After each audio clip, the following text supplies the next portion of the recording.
We welcome back to the set Dr. Terrence Farrell, economist and of more recent vintage, a member of the Constitution Reform Committee.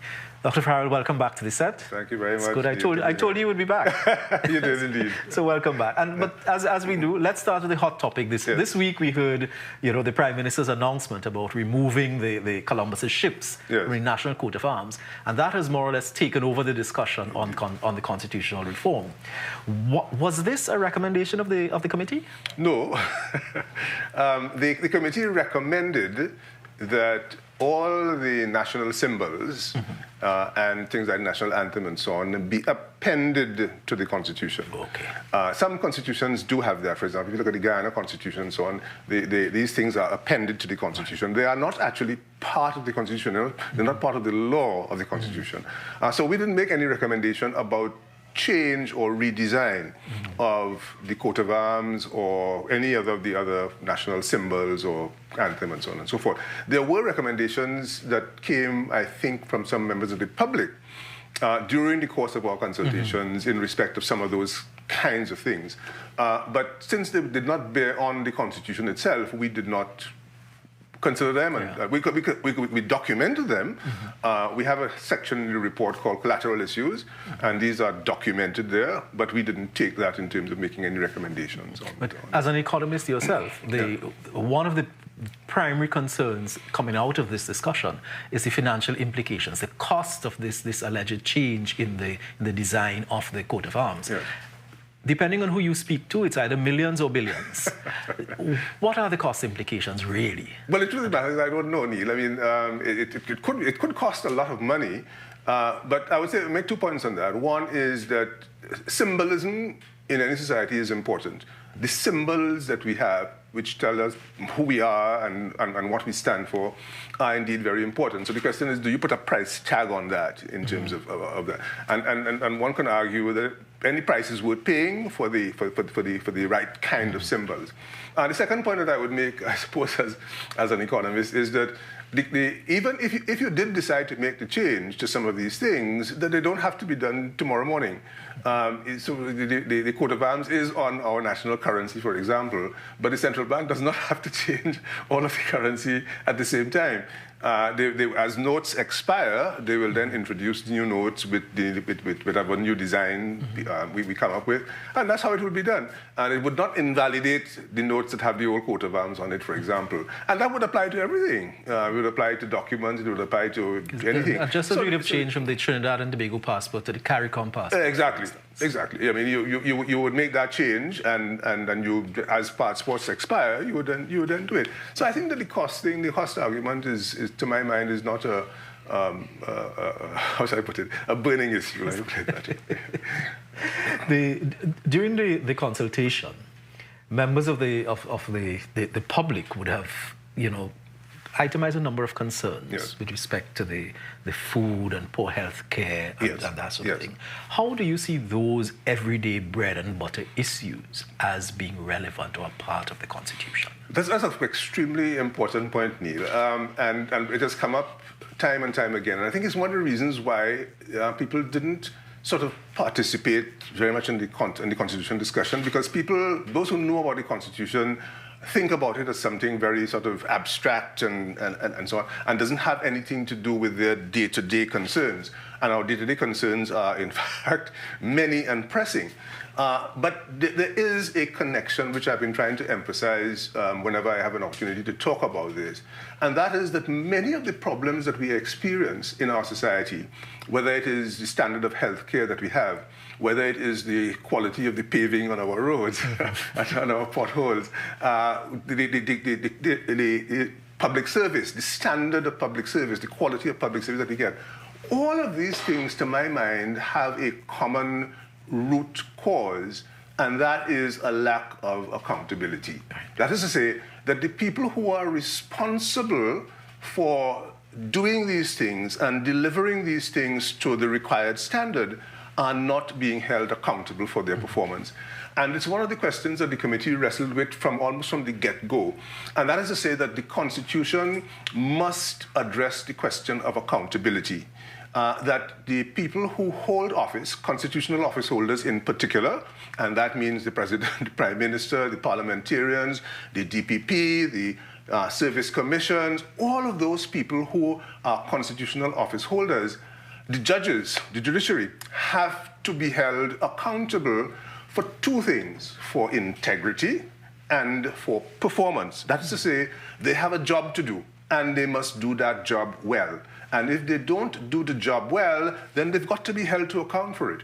Now, how do you hold them to account? The Constitution does have provision for dealing with that, but there's a missing piece.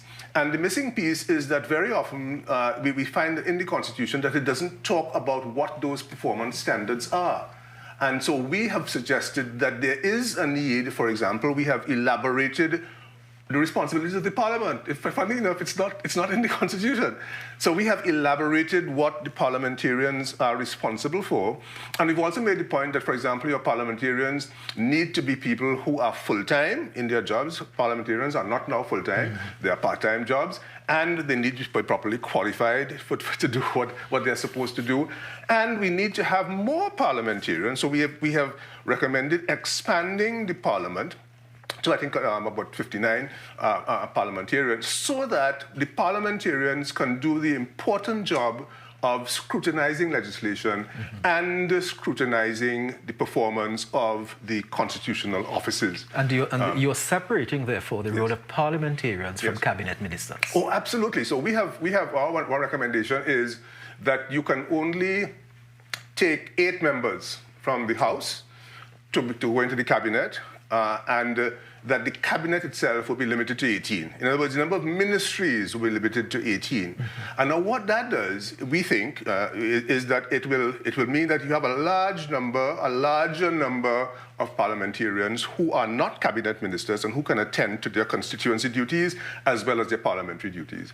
I mean, the recommendations that we have made have sort of given a very enhanced role for the Parliament in terms of what the Parliament is supposed to do, that is scrutiny and oversight of there are many agencies, several hundred agencies for which they have responsibility. We've also suggested a enhanced responsibility for the President, particularly when it comes to holding constitutional office holders to account. Very often you hear ministers being blamed for everything. Yes. But ministers can't hire and fire anybody. Right. The permanent secretaries in the ministries are the ones, the accounting officers. Yes. Is there anything in that discussion? Was there anything in that discussion Again, absolutely, that spoke to that? Absolutely. If you look at the current Constitution, what you see are the gaps, right? And there's a big gap in terms of defining the role of the minister and the role of the permanent secretary. The permanent secretary is mentioned in the Constitution almost in passing as somebody who supervises a ministry, which kind of, what does supervision mean? So what we have suggested is that we elaborate that. We elaborate what the roles and responsibilities of the minister is, what the role and responsibility of the permanent secretaries, and we've suggested that there be something what is called a cabinet manual. The United Kingdom has one, New Zealand has one, which detail the roles and responsibilities of ministers and permanent secretaries, who is responsible for what, who is to be held accountable for what, and we need to put that into sorry about that.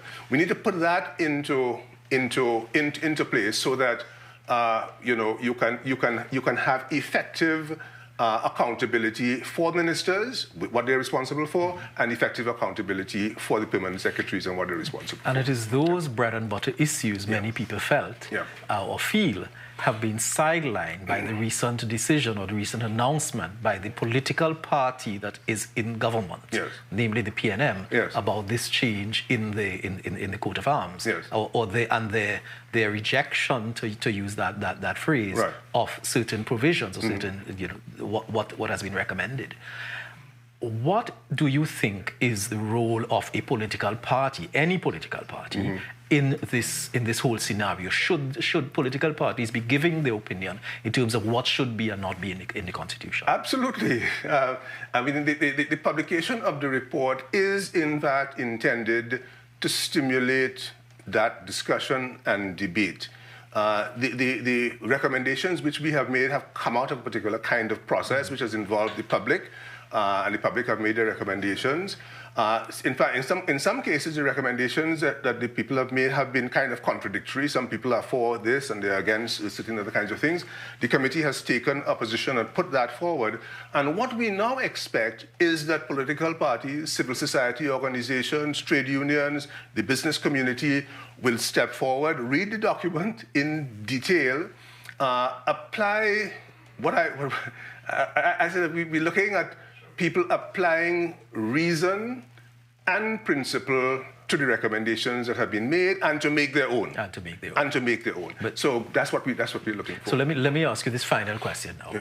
If Terrence Farrell, citizen Terrence Farrell, had to make one recommendation that you, from the Constitution, the recommendations you've made, that you wanted to see pass into law immediately, what would that recommendation be?